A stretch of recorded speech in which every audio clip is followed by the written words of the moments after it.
What if I told you there's a video so disturbing, so inexplicable, that the internet still can't stop watching it over a decade later? This is not a movie, not a legend. This is real.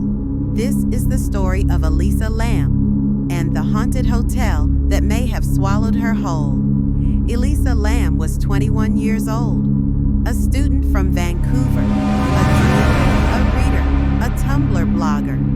She shared her thoughts online openly about mental health, loneliness, and her battle with bipolar disorder. In January 2013, she took a solo trip across California, hoping to find clarity, adventure, maybe even peace.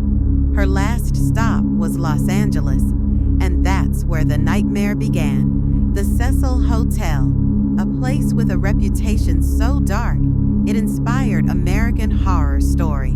Built in the 1920s in downtown LA, it became a magnet for tragedy. In the 1930s, it was nicknamed the Suicide Hotel. In the 1980s, serial killer Richard Ramirez, aka the Night Stalker, stayed there during his killing spree. Another killer, Jack Unterweger, used it as his base while murdering prostitutes. Over 16 deaths have been officially recorded inside its walls. People say the hotel itself is cursed. So, why was I booked there? Because it was cheap, and nobody warned me. I stayed in a shared room, but after a couple of days, roommates complained about my strange behavior. I would leave weird notes around, lock the door randomly, talk to myself. Management moved me to a private room. On January 31st, I vanished. No checkout, no message, just gone. 19 days after my parents, LAPD released a video. It was the last known footage of me, and it blew up the internet.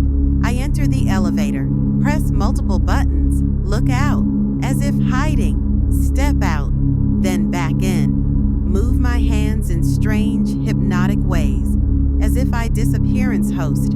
Then suddenly, I'm gone. The elevator doors stay open unnaturally long, like they're waiting for something. People analyzed every frame. Some said I was playing a Korean game called The Elevator Game to open a portal. Others, I disappearance host followed. Some thought I was having a manic episode, but no one could explain the look on my face.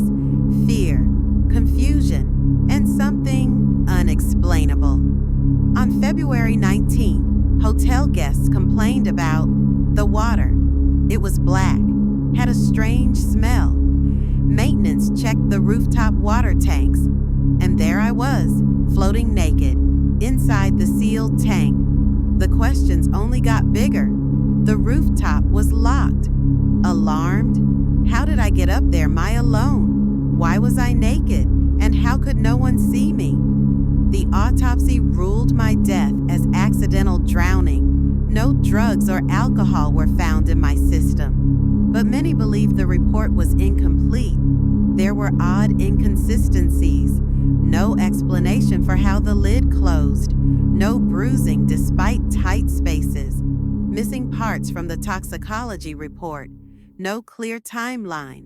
And most mysterious, the water tanks were too high for me to reach without a ladder. There was no ladder.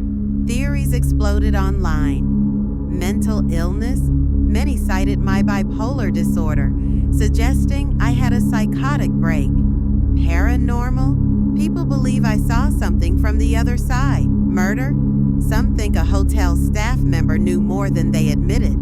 Others noticed a creepy connect.